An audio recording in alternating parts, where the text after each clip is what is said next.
Bismillahirrahmanirrahim. Assalamualaikum warahmatullahi wabarakatuh. Alhamdulillahi rabbil alamin. Wabihi nasta'in. Wassalatu wassalamu ala nabiyil amin, Nabiyyina Muhammad wa ala alihi wa sahbihi ajma'in. Rabbi shrah li sadri wa yassir li amri wahlul 'uqdatam min lisani yafqahu qawli. Wala hawla wala quwwata illa billah, amma ba'd. Muslimin muslimat, a'azzani Allah wa iyyakum. Hadirin yang berbahagia, yang dirahmati lagi dikasihi Allah sekalian, alhamdulillah, pada malam ini Allah menghimpunkan kita kesemuanya, dan secara rasminya kita memasuki 1445 Hijrah. Dan tahun ini tidaklah membawa apa-apa erti, melainkan jika kita mengambil masa ini dengan suatu kebaikan yang berterusan. Seperti mana kita hadir dan berhimpun dalam satu majlis ilmu pada malam ini adalah merupakan momentum yang kita perlu teruskan dalam kehidupan kita untuk mencapai redha dan pengampunan Allah Ta'ala secara mutlak bagi diri kita dalam hidup ini. Kerana perkara yang dikatakan dosa ini, tuan-tuan, kita tak boleh nak expect atau jangka sampai usia bila kita betul-betul terhenti daripada melakukan dosa. Dan hampir perkara itu mustahil bagi diri seorang manusia. Namun Allah juga kaya dengan pengampunannya khusus bagi umat Muhammad ini. Kaum terdahulu, umat terdahulu yang tidak diberi pengampunan disebabkan dosa besar, melainkan hanya dengan azab, itu berbeza dengan umat Muhammad yang akhirnya Allah berikan terlalu banyak keringanan-keringanan daripada dosa dan kesalahan dalam bentuk pengampunan. Bahkan hadis-hadis Nabi di akhir hayat baginda seakan menyatakan bagi umat ini, jika matinya dalam keadaan muslim, mentauhidkan Allah yang satu, maka layaklah syurga untuknya. Ini hadis-hadis di akhir hayat Nabi, yang mana hadirin mati Allah sekalian, sebahagian sahabat pun berat hati nak menyampaikan hadis ini kerana mereka khawatir umat ini akan bermudah-mudah dalam urusan agama. Tetapi kita tak boleh nafikan apa yang Nabi sampaikan tentang mereka yang mati dalam keadaan mengesakan Allah, cukup memelihara rukun Islam dia, hidup tidak zalimi orang, syurgalah bagi dia. Nabi nak bagi tahu kepada Muaz hadis ini, Muaz ibn Jabal. Masa tu Muaz sedang membonceng Nabi, duduk kat belakang unta Nabi. Nabi panggil, "Ya Muaz." Muaz jawab, "Labbaika wa sa'daika ya Rasulullah." "Ya, aku sahut seruanmu." Begitulah. "Ada apa ya Rasulullah?" Nabi diam, macam nak cakap sesuatu tapi tak tercakap. Nabi panggil kali kedua, serupa juga. Nabi panggil kali ketiga, Nabi bicarakan apa yang saya katakan tadi, sehingga Muaz bin Jabal menyatakan, "Bolehkah kiranya ya Rasulullah aku tidak menyampaikan hal ini kepada mereka yang lain, kerana aku khawatir mereka akan merasa cukup dengan 2 kalimah syahadah." Faham tuan-tuan? Tapi jangan zalimi orang lah hidup ni tuan-tuan. Dia macam ni saja tuan-tuan. Kita ni nak kata tak langgar larangan ni makna dosa lah tuan-tuan. Kita ni nak kata tak langgar larangan dosa hampir mustahil dalam hidup. Ada aja, dia mesti ada lah tuan-tuan. Kan? Kok mana paling kurang sangka buruk kat orang. Begitu. Tengok orang lain sikit dia sangka lain. Kan? Dia tengok ustaz pakai jubah lengan pendek pula malam ni, contoh. Kan? Ni cerita tak sempat balik ni tuan-tuan. Mesti ada satu dalam kereta.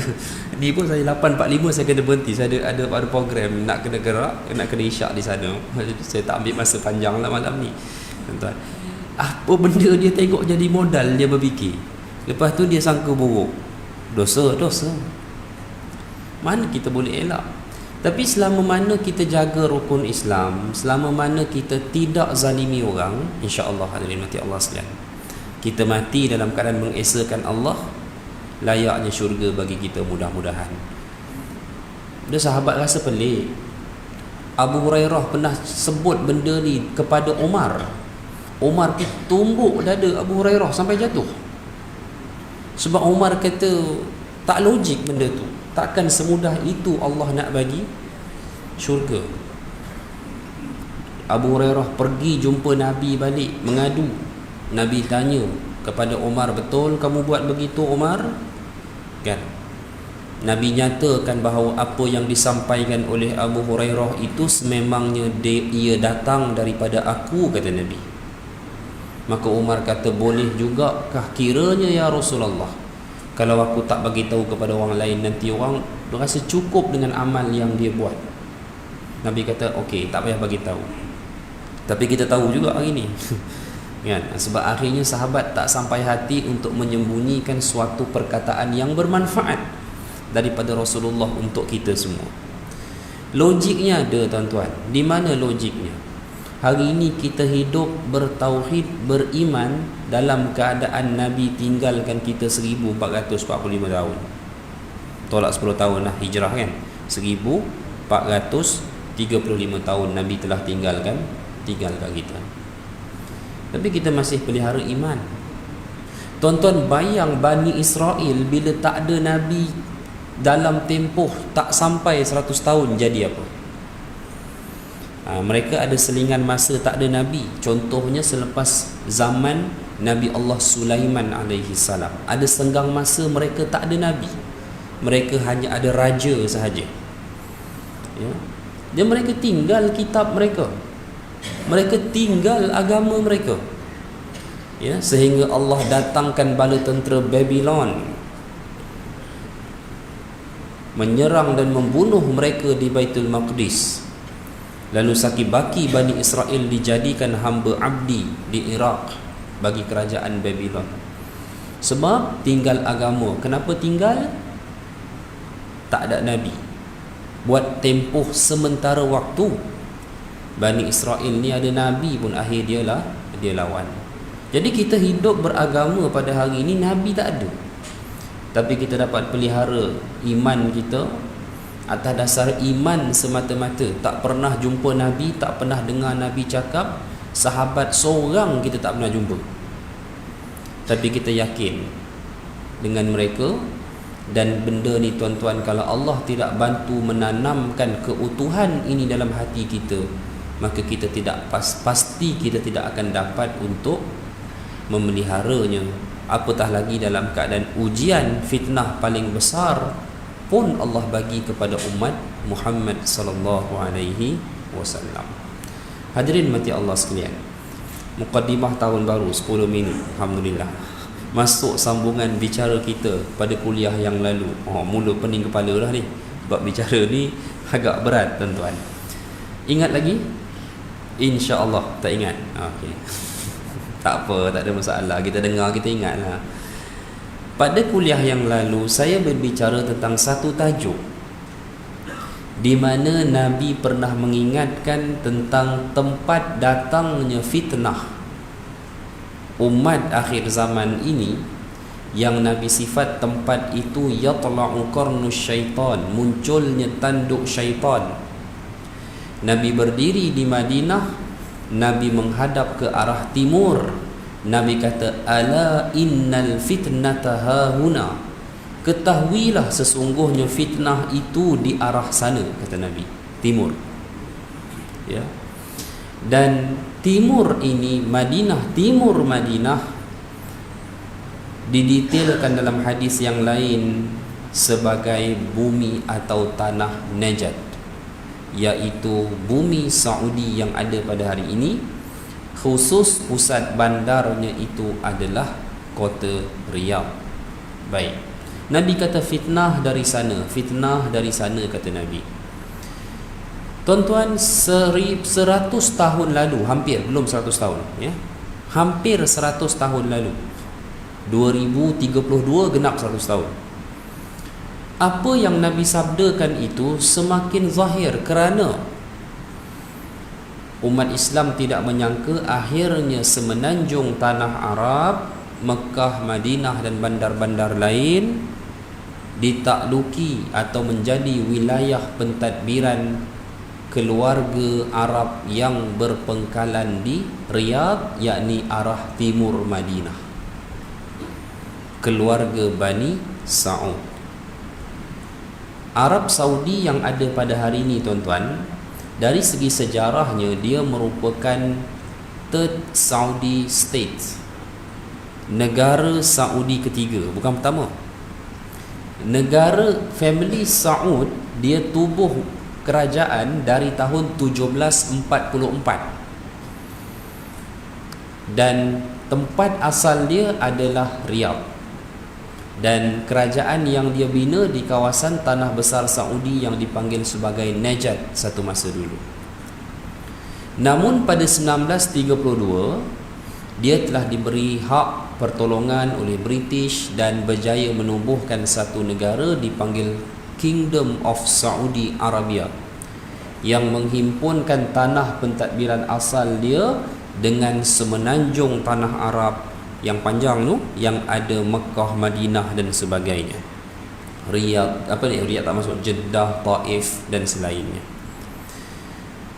Jadi Nabi dulu dah sebut fitnah dari arah sana, fitnah dari arah sana, tapi betul akhirnya bumi Madinah ditadbir oleh kerajaan keluarga yang berpengkalan di Riyadh ataupun berpengkalan di arah timur Madinah. Hadirin mati Allah sekalian, kita sukar untuk menafikan hal ini. Kerana apa? Kerana kita boleh lihat ya, sama ada kita maklum atau tidak, sama ada kita didedahkan ataupun tidak ya, Arab Saudi mengalami satu perubahan yang begitu ketara, khususnya sejak 2017 ya, dengan pemerintahan baru Muhammad bin Salman ini. Dia membawa segala agenda liberal, hiburan yang tak pernah generasi hari ini jumpa sebelum 2017. Saudi ni tuan-tuan, negara yang tuan-tuan tak jumpa Arab. Rokok tak ada jual. Jadi bila tuan-tuan nak merokok ya, bunyi Arab sikit, pergi umrah kan tuan-tuan selip rokok dalam bag, betul tak? Siapa yang buat? Angkat tangan. Dia siap tanya, Ustaz, gudang garam tak ada dah orang misal gudang garam kan? Ni Dunhill lepas lah kan? Sendiri saya kata sendiri bawa sendiri tanggung lah, saya tak sokok kata kan. Ada satu travel, saya pernah jadi mutawif lah, dia punya owner travel tu bagi dekat staff dia, wakil company dia, rokok banyak lah rokok kan. Dia pesan suruh mutawif bawa, saya lah mutawif masa tu. Itulah kali terakhir hadirin sekalian saya pergi dengan travel dia. Apa punya pemikiran, tiap tahun pergi haji tu owner tu, tapi dia boleh buat, dia jual sebatang rokok sebatang 5 rial, 5 ringgit, mahal lah, mahal. Oh, mahal. Saya tak tahu, saya tahu. Kan? Saya rasa macam mahal lah. Dia jual RM5, RM5 sebatang. Kat sana. Kaki rokok tak ada kat sana, tuan-tuan. Arak tak ada. Kan? Konsert apa semua, hiburan macam mana ada. Tapi semua tu berubah. Sejak 2017 berubah. Saya tak fitnah dan tak ada siapa boleh kata saya fitnah. Boleh buka dalam web Riyadh show apa semua, konsert list, boleh tengok sepanjang 2023 ni banyak lagi konsert yang belum dia orang perform lagi sampai hujung tahun. Tuan-tuan, benda ni disambut meriah oleh anak-anak muda di Saudi, tetapi dibangkang keras oleh para ulama dia. Dan tuan-tuan, untuk makluman kita semua, tidak ada para ulama yang boleh menentang benda-benda ini secara vokal pada hari ini, kerana dia terkait dengan akta mengkritik polisi pemerintah. Kat sana, tuan-tuan, dia tak ada yang berani sebut raja dia. Arab lagi dahsyat, kan? Dia nak sentuh pun tak berani langsung. Sebab tu di Saudi nak cerita tentang Al-Mahdi tu macam mana? Sebab Al-Mahdi ni penguasa. Bila Al-Mahdi penguasa, apa jadi raja dia? Nampak tak? Nabi dah sebut Al-Mahdi yamlikul Arab. Al-Mahdi menguasai bangsa Arab. Sedangkan raja dia sedang kuasai tanah Arab itu. Nampak dia susah nak bincang tu kat sana tu. Kan? Dia kena dengan situasi. Dan dia tak boleh kritik sekarang polisi yang dibuat oleh pemerintah. Siapa kritik 4 tahun ke dalam. Itu yang banyak para ulama dia disimpan di dalam yang kita tak tahu. Kita tahu cerita sebab keluar bekas imam Masjidil Haram pun ditangkap dulu. Berapa tahun lepas? 2 tahun sudah saya ingat. Ini realiti dia. Okey tuan-tuan, tak apa. Tapi kita kena ingat, bila suatu kemungkaran dan tidak ada suara daripada ahli ilmu yang membantahnya secara vokal, tunggulah kehancuran. Itulah jawapan dia.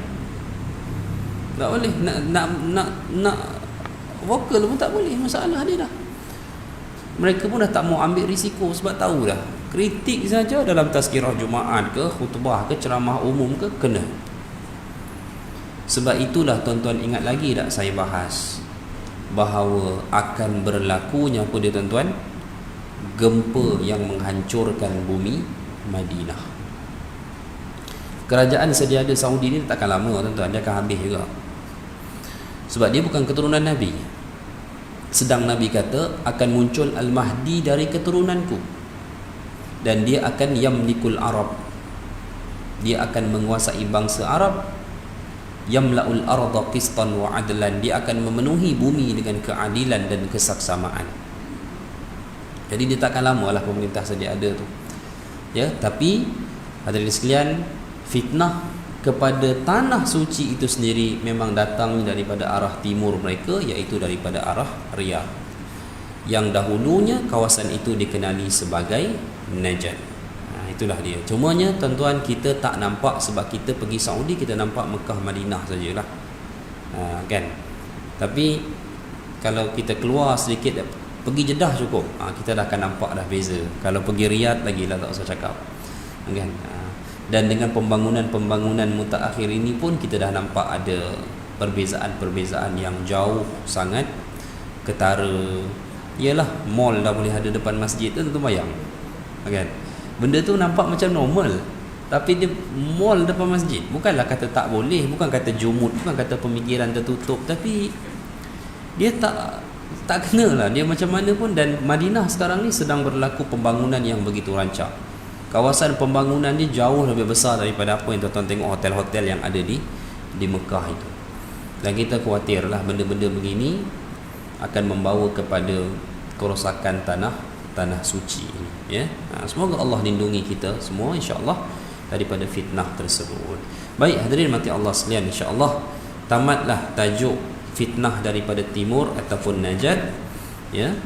Dan kita baca insya-Allah tajuk seterusnya yang disebutkan, ya, dalam tajuk kita ini.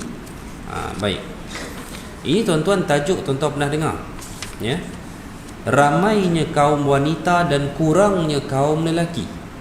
Baik. Negara kita populasi lelaki masih mengatasi wanita. Belum kiamat tu. Ya, tak apa. Sandaran hadisnya, Anas radhiyallahu anhu berkata, sesungguhnya aku ingin menyampaikan kepada kamu suatu hadis yang tidak akan disampaikan kepada kamu oleh seorang pun sesudahku, kerana hanya aku yang mendengar daripada Nabi, kata Anas bin Malik. Anas bin Malik ni siapa tuan-tuan? Anak kepada Ummu Sulaim. Ayah dia lawan Nabi. Dia panah telinga agaknya dekat Madinah, dia lari. Masa dia lari daripada Madinah, dia mati dalam keadaan minum arak. Okey. Jadi Ummu Sulaim pun jadi ibu tunggal lah, dan dia dinikahi oleh seorang sahabat. Cuma Ummu Sulaim dia hantar anaknya Anas bin Malik khidmat untuk Nabi. 8.5 kot, saya ingat 8.9 kot, 8 pagi 9 malam. Subuh sampai isyak, subuh sampai isyak. Bermula hidupnya depan pintu rumah Nabi subuh, berakhir hari dia selepas waktu isyak juga di depan pintu rumah Nabi. Itulah Anas bin Malik. Kalau ditanya kepada kita siapakah sahabat yang paling banyak bersama Nabi di Madinah, Anas bin Malik. Itu orang. Umurnya panjang. Ada yang kata lebih 100 tahun, kerana Nabi pernah berdoa, Allahumma atil umrahu, ya Allah panjangkan usia dia. Nabi pun tak pernah doa, ya Allah panjangkan usiaku, tapi Nabi doa untuk Anas bin Malik, ya Allah panjangkan usia dia. Panjang sungguh usia dia. Meninggalnya di Kufah. Ya. Tapi dia muda lah, zaman Nabi tu dia masih lagi remaja, awal remaja. Ya. Dia sahabat ni, semua sahabat yang wafat sesudah Nabi wafat, mereka lahir sesudah Nabi lahir. Boleh tak? Saya ulang. Semua sahabat yang wafat sesudah Nabi wafat, iaitu Nabi wafat 11 Hijrah. Sahabat-sahabat yang wafat selepas 11 Hijrah, semua mereka lahir sebelum Nabi lahir. Kecuali seorang. Siapa? Agak-agak tentu siapa? Tak famous, tapi rapat dekat dengan Nabi. Ummu Aiman, pernah dengar? Isteri kepada Zaid ibn Harisah, ibu kepada Usamah bin Zaid. Namanya Ummu Aiman. Ummu Aiman ni dia hamba Abdullah, ayah Nabi. Bila Abdullah wafat, dia jatuh ke tangan Aminah. Bila Aminah wafat, dia jatuh ke tangan Nabi, sedang ia lahir 13 tahun sebelum Nabi lahir. Masa Nabi kecil, dia pernah mengasuh Nabi. Usianya 13 tahun. Boleh dah. Kalau saya tinggal anak saya dah jadua, dia boleh jaga adik dia 3 tahun. Kan? Dia suruh pergi, Abi pergi, Abi pergi kuliah. Kan? Alfa jaga, nama dia Alfa jaga. Tak apa dia nak buat kat adik dia, saya pun tak tahulah. So Habis pergi kan. Baik. Jadi dia 13 tahun, memang for sure dia boleh jaga Nabi. Dia lahir, dia tua 13 tahun daripada Nabi. Ummu Aiman ni, tuan-tuan perempuan kena tahu, muslimat kena tahu. Pasal apa? Pasal dia orang yang paling awal masuk Islam. Orang pertama masuk Islam Khadijah. Kedua dia Ummu Aiman. Tapi tak famous tak? Sebab apa? Dia lebih famous Ali, Bilal. Betul? Begitu. Sebab di awal Islam, yang jadi pembantu Nabi ni, awal ni masuk dia bulan pertama ni, betul-betul awal, Abu Bakar dan Bilal. Yang jadi pembantu Nabi. Sebab mereka berdua lelaki, dewasa. Tapi sebelum Bilal tu ada orang lain masuk Islam. Sebelum Abu Bakar, Khadijah, Ummu Aiman dan Ali. Ali tak boleh dah diharapkan pada waktu itu kerana beliau masih lagi kanak-kanak. Jadi dari kalangan wanita, Khadijah dan Ummu Aiman. Tuan-tuan, Zaid ibn Harithah, anak angkat Nabi kan, itu hamba kepada Khadijah. Bila Khadijah dah kematian dua orang anak bersama Rasulullah, Qasim dan Abdullah, Nabi kata kita ambil je lah hamba ini jadi anak kita. Siapa dia? Zaid ibn Harithah. Zaid ibn Harithah pernah kahwin dengan Zainab binti Jahshin. Lepas tu cerai. Lalu Zainab dinikahi oleh Rasulullah. Betul cerita ni? Mudah cengang tuan-tuan. Betul ni cerita ni. Itu hikmah, sebab Allah nak bagi tahu anak angkat tak ada hubung kait darah. Itu je sebabnya. Dia tak dikira menantu pun, menantu angkat. Macam itulah. Okey. Baik. Itu cerita. Dan sajalah nak cerita Ummu Aiman ni. Satu-satu individu yang Allah pilih atas muka bumi, lahir sebelum Nabi dan wafat wafat selepas Nabi wafat. Itulah satu-satu orang. Orang lain tak ada. Okey? Baik. Okey, hadirin mati Allah sekalian. Kita sambung balik. Kata Anas bin Malik, min asyratis sa'ah, daripada tanda-tanda kiamat, ayyaqillal ilm, berkurangnya ilmu. Kurang tak ilmu sekarang? Kurang. Apa contoh ilmu kurang, tuan-tuan? Jamak qasar soalan tak pernah selesai sejak dulu. Kan? Sebenarnya ilmu memang kurang. Betul, memang berkurangan. Cuma lately ada penambahbaikan terutama di tempat kita. Tapi tuan-tuan, fenomena ilmu macam kita ni, tuan-tuan takkan jumpa di semua negara Islam. Benda ni tuan-tuan tak jumpa di tanah Arab. Tak jumpa. Dalam Lembah Kelang, dalam Petaling sahaja tak kurang 600 buah masjid dan surau. Ada? Ada, saya rasa lebih kurang. Data tu saya pernah dengar dulu. Petaling. Tuan-tuan boleh kira surau mana yang tak buat kuliah, masjid mana yang tak buat kuliah. Hampir semua berjalan. Cukup pula ustaz. Banyak kan? Cukup. Bayangkan, benda ni tak ada di tanah Arab. Tuan-tuan pergi tanah Arab, pergi solat maghrib, solat sajalah. Lepas tu tutup, isyak pula dia buka. Kalau buka. Kalau tak lah. Yang hidup majlis masjid besar-besar saja. Macam dulu kita duduk kampung, hak hidup betul-betul masjid daerah. Macam itulah. Kan? Dan ini perkembangan ni agak baru dah, dalam lebih kurang 20 ke 30 tahun ke 30 tahun pun saya ingat belum lagi ikut dalam je. Tahun 80-an belum macam ni belum kan. Saya ingat 90-an hujung nak pergi ke tahun 2000 tu hidup begitulah. Begitu. Sebab saya ingat dulu saya kecil-kecil pun tak ada suasana begini, tak ada. Saya kecil-kecil dulu, hantar tengok saya tadika kemas, baju merah putih petak-petak tu. Masa tu seluar pendek lagi. Seluar pendek. Tapi masa tu, dalam masa saya masuk darjah 1, kalau ada 20 pelajar lelaki, 5 orang pakai seluar pendek lah. Masih ada lah. Itu pun 3 orang bukan Islam lah. India lah, Cina di sekolah Cina, India kan. 2 orang je lah anak Melayu yang pakai seluar pendek. Itu zaman saya dah seluar panjang lah, tuan-tuan. Baik, kita pergi rombongan daripada kampung saya, Bagan Datuk, pergi rombongan Shah Alam. Pergilah Bukit Cerakah, pergi Masjid Negeri. Kan Masjid Negeri kan that time kan dia punya pipe ke hulur tangan. Saya ingatlah saya main air tu, saya lari daripada hujung tu pergi kan. Bila saya besar dah kahwin, saya bawa anak saya, saya tak boleh bayang yang dulu saya berlari kat situ. Kan? Tapi saya nak ceritanya, mana ada kita pada waktu itu dididik jamak ni, musafir. Cikgu kita tak ajar kita solat jamak ni. Tak ada. Cikgu tadika, Allah almarhumah, semoga Allah mengampuni dan merahmatinya lah, tuan-tuan. Cikgu tadika duk bagi tahu kita mandi kat masjid. Siapa nak sembahyang. Itu je dia sebut. That time. Sekarang anak saya pergi rombongan tadika, solat jamak.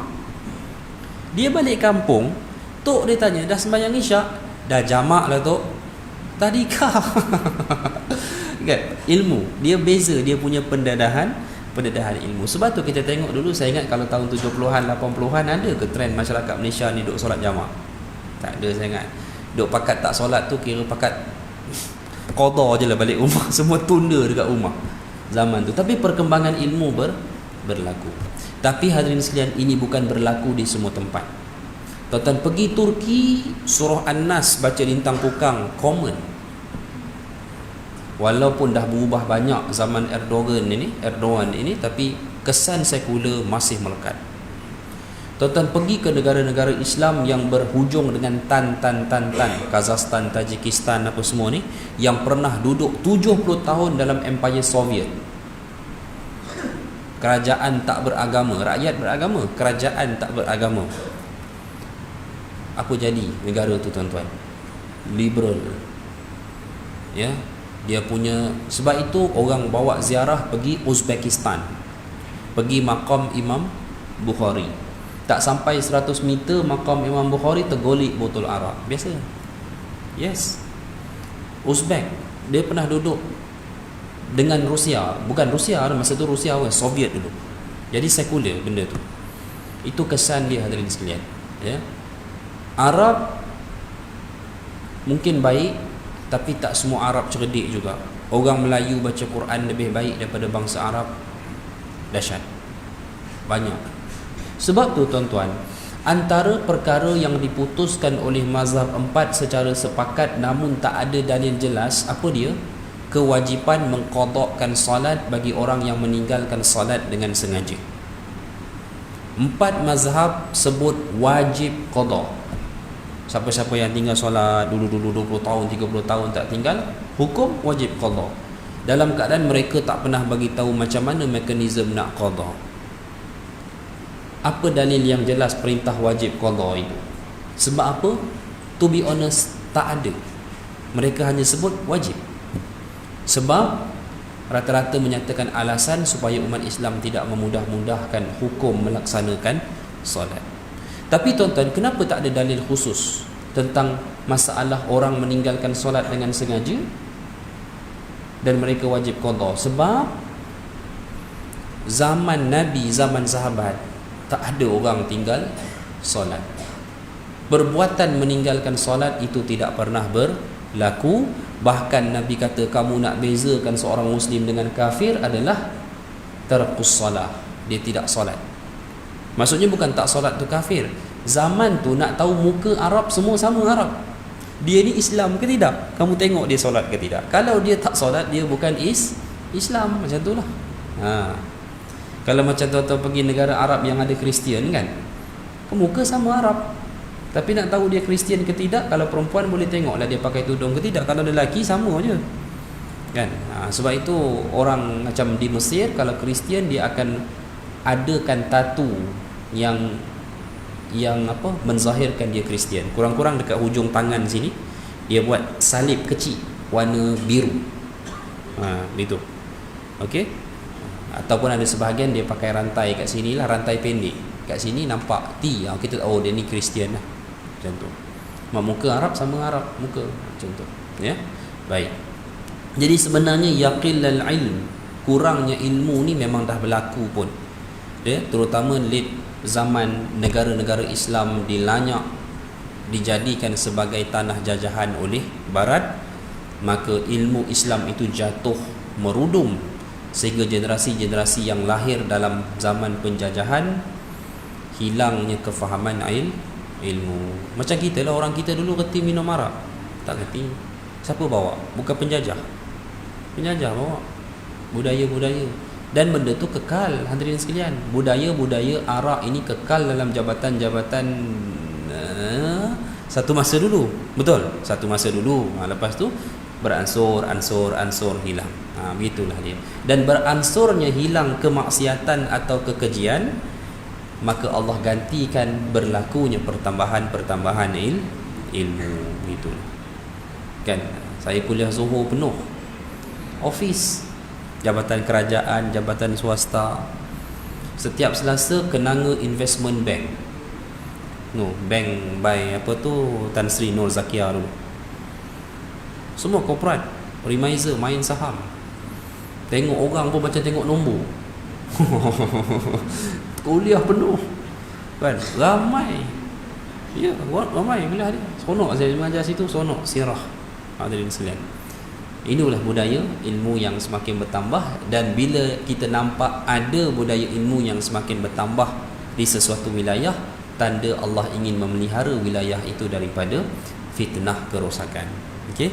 Tapi saya nak bagi tahu, tak semua wilayah umat Islam sedang mengalami fenomena kebangkitan ilmu seperti mana apa yang kita lalui pada hari ini. Okey. Bukan saya nak kata, tapi tuan-tuan tak payah pergi jauh, tengok negara jiran kita sikit saja kita dah boleh nampak khurafat mereka macam mana. Benda-benda yang orang kata hampir dah tak ada dah kat tempat kita, tapi di tempat mereka sebahagian itu masih menebal lagi. Saya bawa orang umrah, saya tengok orang Malaysia jemaah umrah ni tak adalah pergi tulis nama dekat batu Jabal Rahmah tu, tak ada. Tapi sebahagian umat Islam negara lain masih buat benda-benda tersebut. Okey. Baik. Wa yazharul jahal, zahirnya kejahilan. Okey, dah sebut tadi. Wa yazharuz zina, dan zahirnya zina. Ini masalah kita sekarang. Penzinaan ni dia zahir, bukan dalam bentuk dia berzina, bukan. Tuan-tuan puan-puan tak payah baca lah benda-benda sungguh menjijikkan. Tak tahulah dia baru, trend ni baru berlaku ke atau dulu dah berlaku tapi tak ada akses maklumat untuk kita tahu, tuan-tuan. Ya. Berlaku hubungan-hubungan yang pelik-pelik ni. Sekarang banyak orang dedah kan. Dia begini, ini begini, ini begini. Kan. Tapi dia masalah, tuan-tuan. Susah nak sebut. Wanita bersuami dua, bayangkan. Memang tak ada word zina tu, tapi apa ertinya? Benda ni bila keluar berita macam ni, orang tahu, ya Allah, berlaku benda macam ni. Berapa lama panas? 2 hari padam lah. Tapi kalau laki kahwin dua, artis laki kahwin dua, cerita tu 2 bulan. Walhal halal. Bukan nak backup lah, tapi betul lah kan, halal. Yang haram 2 hari cukup lah. Itu kita gitu hari ni. Ya, tapi memang Nabi sebut wa yazharuz zina, sampai satu masa kamu akan dengar berita zina ni di mana-mana. Setiap hari. Begitulah hadirin sekalian. Wa taksuran nisa, dan akan banyaknya golongan wanita. Wa yaqillar rijal, kaum lelaki menjadi sedikit. Hatta yakuna li khamsina imra'atan al-qayyimul wahid, sehingga Nabi kata nisbahnya 50 orang wanita, seorang lelaki. Saya tak dapat gambarkan, tuan-tuan, apa sebab benda ni berlaku. Sebahagian para ulama menyatakan disebabkan oleh peperangan. Tapi adakah perkara ini berlaku secara global? Masih menjadi titik tanda tanya. Cuma saya nak dedah, tuan-tuan, satu benda. Nabi ada sebut tidak akan berlaku kiamat sehingga bangsa Rom menjadi bangsa paling ramai. Masa kiamat, tuan-tuan, orang Rom, Eropah Timur, Rusia dan segala seangkatan dia itulah akan jadi orang paling ramai atas muka bumi. Sedangkan, tuan-tuan, orang paling ramai atas muka bumi ni kat mana? China 1 bilion lebih, India 1 bilion lebih. Total China India saja, tuan-tuan. India, tuan-tuan duduk India, tuan-tuan buat Panadol tak payah jual kat luar. Jual kat rakyat dia berbilion cukup. Tuan-tuan. China, India total dekat 3 bilion. 3 bilion. Arab baru 400 juta. Arab tak ramai. Dan memang Nabi pernah isyaratkan, antum yauma idzin qalil. Kamu pada masa itu sedikit. Arab jadi sikit. Betul? 400,000 je Arab, tak ramai pun. Okey. Dan 400,000, 400 juta. Hampir double penduduk Indonesia. Itu je bangsa Arab. Kan? Indonesia pun dah 200,000 lebih dah kan. Nah, haji mereka 232,000, maknanya dia ada 2.3 juta. 230 juta penduduk dia. Tapi Nabi kata bangsa Rom akan jadi bangsa paling ramai.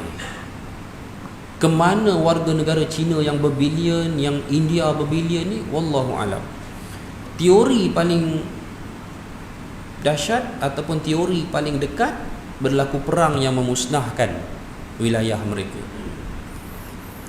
Tapi ada hadis Nabi kata umat ini akan menghadapi 3 penenggelaman besar, kata Nabi. Al-khasfu fil masyriq, wal khasfu fil maghrib, wa khasfu fi jaziratul Arab. Akan berlaku penenggelaman di timur, akan berlaku penenggelaman di barat, akan berlaku penenggelaman di semenanjung tanah Arab.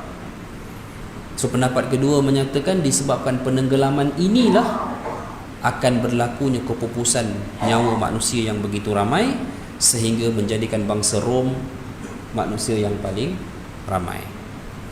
Tapi tuan-tuan, yang menariknya fakta semasa, bangsa Rom adalah bangsa yang semakin tahun mencatatkan populasi wanita yang semakin jauh meninggalkan kaum lelaki. Contoh dia Rusia, nisbah dia 3 wanita 1 lelaki. Sebab itu ada satu lagi negara, Belarus, jiran Rusia. Sekarang dah sampai 5.5 wanita 1 lelaki negara dia. Sebab tu negara Belarus buka peluang kepada orang yang nak kahwin dengan wanita dia. Cuba dah tuan-tuan. Dia tuan-tuan tak berani pula. Tapi itu dia punya nisbah dia. Memang bergerak ke arah itu. Kenapa jadi lelaki kurang? Wallahu alam. Lahir perempuan. Ya betul. Saya tak sembang cerita saja tuan-tuan. Saya ambil maklumat, saya cerita. Jadi tuan-tuan, dalam sini bila Nabi kata ketika kiamat bangsa Rom paling ramai, bangsa tu pula sekarang ni sedang pergi ke arah populasi kaum wanita jauh meninggalkan nisbah lelaki. Sememangnya apa yang Nabi bicara ni, kalaupun kita tak sempat tengok 50 wanita 1 lelaki, hari ini kita yakin kerana kita sudah melihat dia punya graf yang menuju ke arah itu. Ya, dan kita ialah walaupun kita tak sempat tengok, mungkinnya kita tetap beriman perkara itu akan terjadi juga suatu masa nanti. Ya, baik. Antara lain Nabi sebut wa yazhabur rijal wa tabaqan nisa. Nabi kata akan hilangnya kaum lelaki, wa tabaqan nisa, dan akan kekal kaum wanita. Okey, hatta yakuna li khamsina ra'atan qayyimun wahid, sehinggalah 50 wanita 1 lelaki. Tak tahulah tuan-tuan, cuma lately ini kes-kes kematian mengejut ni banyak. Dan bukan usia tuan-tuan, bukan usia Tuan Haji, usia macam saya, orang muda. Dan majoritinya, kalau jantung ni, laki ke perempuan? Laki. Itu pun salah satu sebab lah. Sekarang memang banyak tuan-tuan, drastik. Okey, memang drastik. Wallahu alam apa sebab dia. Ya, tapi boleh kata hari-hari lah kita dengar. Memang nampak sangat, benda terlalu obvious. Okey, dan kebanyakannya kaum lelaki. Wallahu alam. Ya, tapi kalaulah benar inilah antara punca dan penyebab kepada apa yang Nabi SAW sebutkan, kita beriman inilah takdir yang Allah Ta'ala telah tulis.